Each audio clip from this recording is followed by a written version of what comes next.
President Biden speaking in depth for the first time about the Chinese spy balloon and those other objects discovered over the last 2 weeks.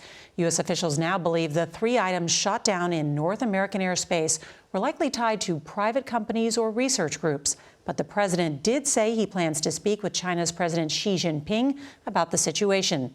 CBS's Nancy Cordes is going to start us off tonight from the White House. Good evening, Nancy.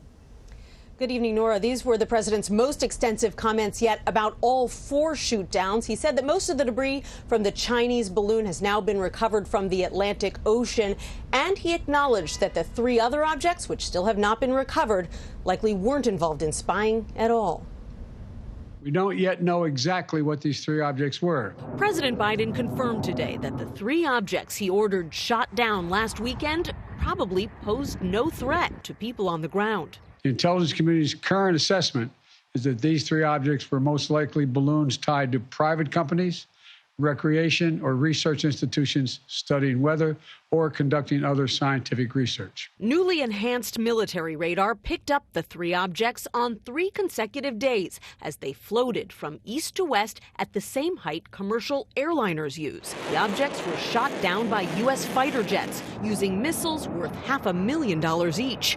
At least one hobby group has already come forward to say that their homemade balloon went missing last Saturday, the same day an object was taken out over Canada's Yukon territory. I've directed my team to come back to me with sharper rules for how we will deal with these unidentified objects moving forward. Chinese officials still deny that the massive balloon that started this whole saga was being used for spying. Today, they accused the U.S. of smearing them and escalating tensions. U.S. officials tell CBS News there is a growing belief that the Chinese did not initially intend to fly the balloon across America. The Pentagon tracked the balloon as it lifted off from China's Hainan Island 2 weeks ago and began heading east toward Guam and Hawaii.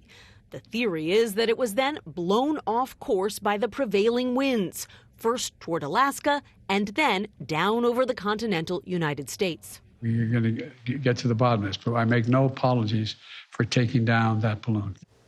Nancy Cordes is back with us from the White House. Nancy, I understand the president had a physical exam today. What are we learning? That's right, and we got a detailed 3-page report from his doctor who says more or less that the president's health remains unchanged since his last physical. In 2021, the president had a small lesion on his chest that had to be removed today to be biopsied. He was prescribed custom orthotics for a stiffened gait that is likely due to arthritis. He's still taking medication for his AFib, but otherwise his doctor says he's a healthy, vigorous 80-year-old who is fit to execute the duties of the presidency. Nora? Nancy Cordes, thank you.